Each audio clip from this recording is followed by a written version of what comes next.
1 जुलाई से देश का कानून बदल जाएगा। ये बात तो सभी जानते हैं। इसकी तैयारी आज से नहीं बल्कि कई महीनों से की जा रही थी, जब union home minister Amit Shah ने ये ऐलान किया था कि वो कॉलोनियल एरा के 3 क्रिमिनल लॉज को बदलकर उनकी जगह न्यू क्रिमिनल लॉज लेकर आएंगे। जोश और उत्साह के साथ होम मिनिस्टर अमित शाह ने इन कानूनों को इंट्रोड्यूस किया था, लेकिन जैसे जैसे अब वक्त पास आ रहा है और इसकी इम्प्लीमेंटेशन की डेट जो कि 1 जुलाई है आने वाली है, उससे पहले इनके अगेंस्ट एक स्ट्रॉन्ग ऑब्जेक्शन कई रिनाउंड लॉयर्स और लीगल फ्रेटर्निटी से देखने को मिल रहा है। यहाँ तक कि एक पिटीशन भी सुप्रीम कोर्ट में फाइल की गई है asking stay on the implementation and operation of the 3 new criminal laws, Bharatiya Nyaya संहिता 2023, भारतीय नागरिक सुरक्षा संहिता 2023 एंड भारतीय Sakshya Adhiniyam 2023 scheduled to come into effect from July 1। Senior advocate Kapil Sibal को तो हमने ओपनली लॉज को प्रीवियस लॉज से भी ज्यादा वर्स और ड्रैकोनियन बोलते हुए सुना है, लेकिन उनके अलावा और भी कई लॉयर्स हैं जिन्होंने इसके अगेंस्ट अपने ओपिनियंस रखे हैं,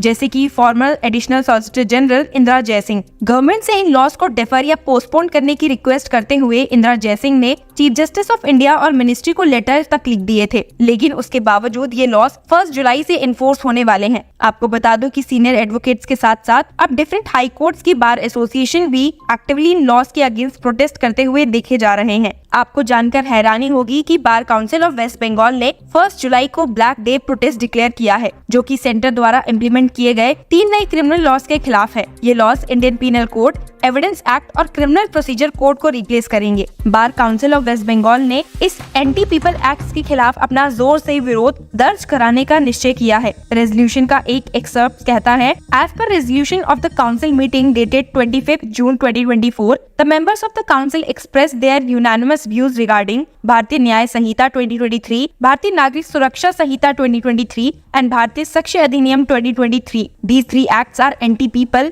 undemocratic, draconian and will cause great hardship to the common people. Bar Council of West Bengal, finding no other alternative, raised their protest vehemently against these 3 anti-people acts. Senior advocate और bar council of India chairman Manan Kumar Mishra ने एक statement से सभी bar association और senior lawyers से कहा है कि नए कानून के स्पेसिफिक प्रोविजंस जो उन्हें अनकॉन्स्टिट्यूशनल या डेट्रीमेंटल लगते हैं, उन्हें सेंट्रल गवर्नमेंट के साथ एक प्रोडक्टिव डायलॉग फैसिलिटेट करने के लिए सबमिट करें। स्टेटमेंट में मिश्रा ने कहा है कि वेडनेसडे को पास हुई एक रेजोल्यूशन में एपेक्स लॉयर्स बॉडी ने देश भर की बार एसोसिएशंस और स्टेट बार एसोसिएशन से आई मल्टीपल रिप्रेजेंटेशंस को एक्नॉलेज किया है, जिसमें नए क्रिमिनल जस्टिस लॉज के खिलाफ प्रोटेस्ट एक्सप्रेस किया गया है। उन्होंने कहा है कि ये लॉज फंडामेंटल राइट्स और नेचुरल जस्टिस के प्रिंसिपल्स के विरोध में है। बार एसोसिएशंस ने prevention of money laundering act PMLA और अनलॉफुल एक्टिविटीज प्रिवेंशन एक्ट यानी कि UAPA के प्रोविजंस का फ्रेश एग्जामिनेशन भी मांगा है। स्टेटमेंट में कहा गया है,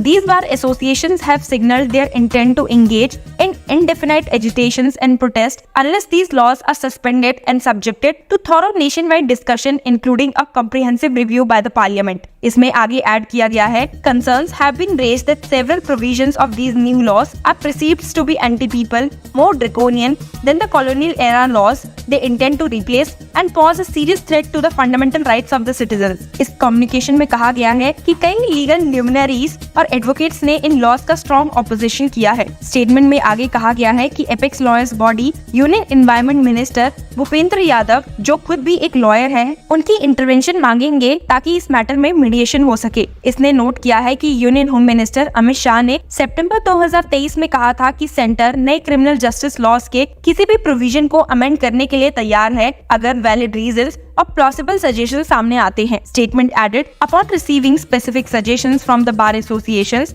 the bar council of India will constitute a committee comprising noted senior advocates, former judges, impartial social activists and journalists to propose necessary amendments to these new laws. It added, the Bar Council of India assures the bar associations and the legal fraternity that these issues are being taken seriously and there is no cause for immediate concern. Consequently, there is no immediate necessity for agitation, protest और strikes in relation to this issue. साथ ही in laws की enforcement के साथ आपको बता दें कि state police भी अब इस न्यू लॉज के चेंज के लिए एक्टिव हो गई है और अपने ऑफिसर्स को ट्रेनिंग प्रोवाइड करने में जुट गई है।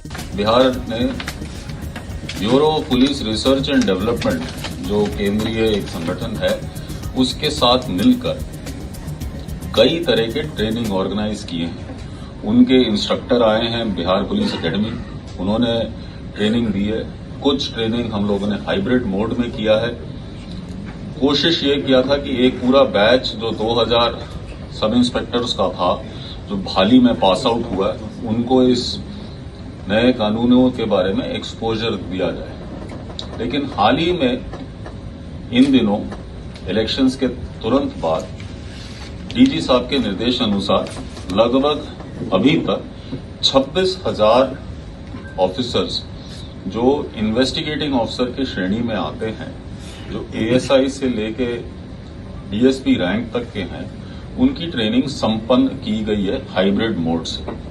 हालांकि पुलिस की ट्रेनिंग के बीच क्योंकि अब बार काउंसिल ऑफ इंडिया ने भी इन न्यू क्रिमिनल लॉज पर गवर्नमेंट से सोच विचार करने की मांग रखी है, तो ऐसे में ये देखना होगा कि पार्लियामेंट ने जो 21 दिसंबर पिछले साल जो 3 न्यू क्रिमिनल लॉज को मंजूरी दी थी और प्रेसिडेंट द्रौपदी मुर्मू ने 25 दिसंबर को उन्हें असेंट दिया था, क्या उनमें कोई बदलाव देखने को मिलता है? आपके इस पर क्या विचार हैं? हमें कमेंट्स में बताइए एंड कीप फॉलोइंग लॉ चक्रा।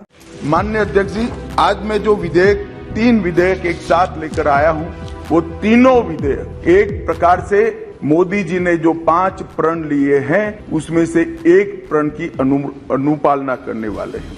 माननीय अध्यक्ष जी, ये तीनों विधेयक दंड विधान प्रक्रिया, क्रिमिनल जस्टिस सिस्टम को बेसिक कानून, इसके लिए मूलभूत कानून ये 3 विधेयकों के अंदर है। एक है इंडियन पिनल कोड जो 1860 में बनाया गया, दूसरा है क्रिमिनल प्रोसीजर कोड जो 1898 में बनाया गया, और तीसरा है इंडियन एविडेंस एक्ट जो 1872 में बनाया गया। 1860, 1898 और 1872 में अंग्रेजों द्वारा बनाए गए, अंग्रेजों की संसद के द्वारा पारित किए गए ये तीनों कानूनों को समाप्त कर आज हम तीनों नए कानून पुरस्कृत करने के लिए मैं आया हूँ। माननीय अध्यक्ष जी, इंडियन पिनल कोड 1860 की जगह भारतीय न्याय संहिता 2023 अब एस्टैब्लिश होगी। क्रिमिनल प्रोसीजर कोड 1898 की जगह भारतीय नागरिक सुरक्षा संहिता प्रस्तावित होगी, और इंडियन एविडेंस एक्ट 1872 की जगह भारतीय साक्ष्य अधिनियम 2023 प्रस्तावित होगा। यह कानूनों की जो कानून रिपील होंगे, इस तीनों विधेयक, वो कानूनों की आत्मा जो है, वो कानूनों का मध्य बिंदु है कानून बनाने का। वो अंग्रेज शासन को मजबूत करने की दृष्टि से कानून बनाए गए, अंग्रेज शासन की रक्षा करने के लिए कानून बनाए गए, और उसका उद्देश्य दंड देने का था, न्याय देने का नहीं था। ये दोनों मूलभूत चीजों पर हम परिवर्तन करने जाए। जी, मैं सदन को आश्वस्त कर सकता हूं कि 1860 से लेकर 2023 पर 23 तक अंग्रेजों ने बनाए, अंग्रेज पार्लियामेंट ने बनाए हुए कानून के आधार पर इस देश की क्रिमिनल जस्टिस सिस्टम चलती रही। इसकी जगह भारतीय आत्मा के साथ ये 3 कानून अब प्रस्तावित होंगे और हमारी क्रिमिनल जस्टिस सिस्टम के अंदर बहुत बड़ा परिवर्तन आएगा।